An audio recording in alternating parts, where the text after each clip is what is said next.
Hello. അപ്പോൾ നമുക്കൊന്ന് പെട്ടെന്ന് കറങ്ങാൻ പോയിട്ട് വന്നാലോ? അപ്പം ഞാനിപ്പോൾ ഉള്ളത് പലാവരത്താണ്. ഇവിടുന്ന് തൊട്ടടുത്തൊരു മാളുണ്ട്. അപ്പോൾ അങ്ങോട്ട് നമുക്ക് പോയിട്ട് വരാം. പലാവരത്ത് നിന്ന് ട്രെയിൻ കയറി നെക്സ്റ്റ് സ്റ്റോപ്പാണ് തിരുശൂലം. അവിടെയാണ് ഇത് നമ്മുടെ അടുത്തുള്ള മോള് എയറോ ഹബ്. അപ്പം അങ്ങോട്ട് എന്തിനാണ് പോകുന്നതെന്ന് ചോദിച്ചു കഴിഞ്ഞാൽ ദീപാവലി കഴിഞ്ഞിട്ട് നെക്സ്റ്റ് ഡേ ഇവിടെ ലീവാണേ. അപ്പം ഇങ്ങനെ പോസ്റ്റ് അടിച്ചിരിക്കാൻ വയ്യാത്തത് കൊണ്ട് പോകുന്നതാണ്. അപ്പം ആസ് യൂഷ്വൽ ഗേൾസ് കാണുമ്പോൾ കയറുന്ന മിനിസോയിലോട്ടങ്ങോട്ട് കയറി. മിനിസോയിൽ ഒരുപാട് മിറർ കളക്ഷൻസ് ഉണ്ടായിരുന്നു. ഇപ്പോൾ പുതിയതായിട്ട് ഒരുപാട് നല്ല നല്ല മിറർ കളക്ഷൻസ് വന്നിട്ടുണ്ടായിരുന്നു.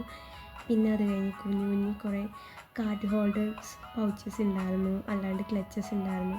റേറ്റ് കാരണം അങ്ങോട്ടൊന്നും പോയില്ല. പിന്നെ അത് കഴിഞ്ഞിട്ട് നമ്മൾ നേരെ ഫുഡ് കോർട്ടിലോട്ട് വന്നു. ലണ്ടൻ വേഫേഴ്സ് കോയിൽ കയറി നല്ല വേഫേഴ്സ് കഴിച്ചു. പിന്നെ അവിടെ നിന്ന് നമ്മൾ നെക്സ്റ്റ് എറോ ഹബ് ഈസ്റ്റിലോട്ടോ എന്നറിയത്തില്ല പോയി. അവിടെ ഫുഡ് കോർട്ട് മാത്രമേ ഉള്ളൂ. അവിടുത്തെ KFCയിലോട്ടാണ് പോകുന്നത്. KFC പോയൊരു എന്താ കഴിച്ചത്, ഓൾ ചിക്കൻ ബോക്സ് മീൽ കഴിച്ചിട്ട് റിട്ടേൺ വന്നു.